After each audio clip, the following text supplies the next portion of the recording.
waxaan ka dignay inaan la imaan meesha maanta la taagan yahay oo ah inuu dalku god ku sii dhacayo oo ka mas'uul yahay madaxweynaha waqtigiisu dhamaaday waqti horaan sheegnay in muddo kordhintu ama fikirka muddo kordhin ama xukun isku dhajin ama ciidan isticmaalid iyadoon sharci ahayn inay dalkan dib u dhac weyn geenayso iyadoo madaxdii dawlad goboleedyada iyo dawladda federaalku ay fadhiyaan inta aanan muddo xileedkiisu dhamaan madaxweynaha xilkiisu dhamaaday hadda ayuu gogoshii dhuusamareeb ka soo istaagay adduunyada ayaa dib u soo yaglaashay markuu marar badan isku dayay muddo kordhin ama madaxweynayaal weeraro ama madax kala weeraro ama waa ciidan isticmaalo oo aan niri xikmadda soo hartay waa ciidan kaliya aan ka dignay ayaa adduunyadu waxay ku guuleysatay inay mar kale villa Soomaaliya ka soo kaxayso isagii oo teendhada afasyooni Soomaaliya isugu keento markii isagu uu ku fashilmay shaqadii kaliya oo qaranku ka rabay tiina iyadoo la fadhiyo ayuu sida aad marxaatay ka tiin ka tagay maanta waxa ay maraysaa in ciidankii Soomaaliyeed ay ku kala qaybsamaan damaca madaxweynaha waqtigiisu dhamaaday waxaan rabaa markaa saddex fariimood inaan halkan ka diro fariinta koowaad waxaan u dirayaa shacabka Soomaaliyeed qofkii fahamkiisu liitay meesha madaxweynaha waqtigiisu dhamaaday uu dalkan ku waday marxaati waxa kuugu filan meesha hadda la taagan yahay qof walba Soomaali ah inuu aqbalo waayo maanta dariiqa uu madaxweyne Farmaajo xilkiisu dhamaaday dalkan ku wado god buu ku wadaa waa inaan hadda ka sii dignaa taariikh baa isqoraysa oo maanta isfasiraysa labo waxaan rabaa inaan u mahad celiyo taliya Saadaq oo garaawsaday in la soo gaaray waqtigii uu shacabka iyo dalkiisa u helin lahaa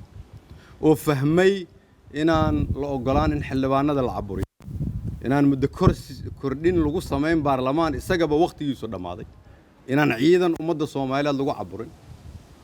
taliya Saadaq wuxuu muujiyay tusaale ay mudan tahay in dhammaan ciidamada kale ay ku daydaan dhammaan dhalinyarada Soomaaliyeed oo ciidanka ah oo aniga i garanaya oo la soo shaqeeyay oo ahaa laf dhabarkii dib u habeynta ciidanka oo u sahlay in mid walba uu mushaarkiisu qaato oo u sahlay in ciidanka dib u habeyn lagu sameeyo ma idin kugu sameeyeen dalkana habeen iyo maalin uga ma shaqeyneen inaad aniga soo weerartaan ma u sameeyeen inaad dalka dumisaan ma u sameeyeen in waqtigiisu dhamaaday oo raba inuu xukun joogo diidanna inuu doorasho galo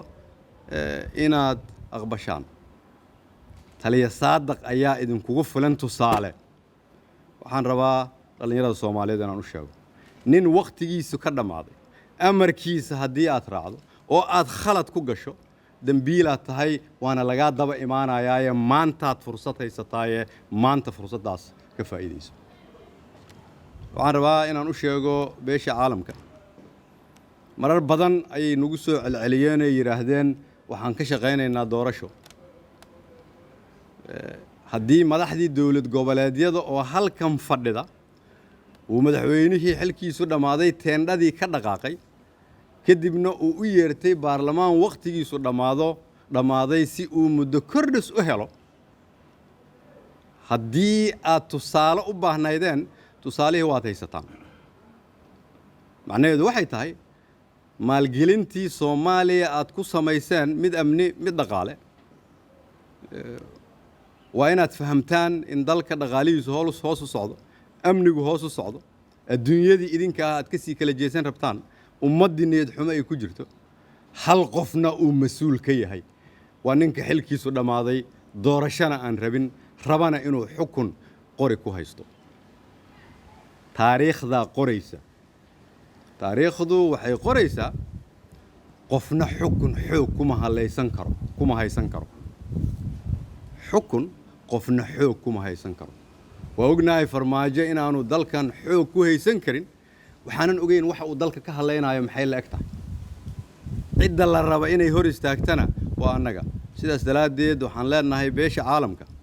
وقت تيجي لنعيد اللي فيرين هاي وصورنا معطي هل نبى خلدن دلك هلاقي قبطه ومدنا وين لقى بدبادية شعب كصوماليات صدّن سنة وخبرة هان لنا أن كفى إيدي سنة تصالحاس دبنا يانون ونقنن وما تنتين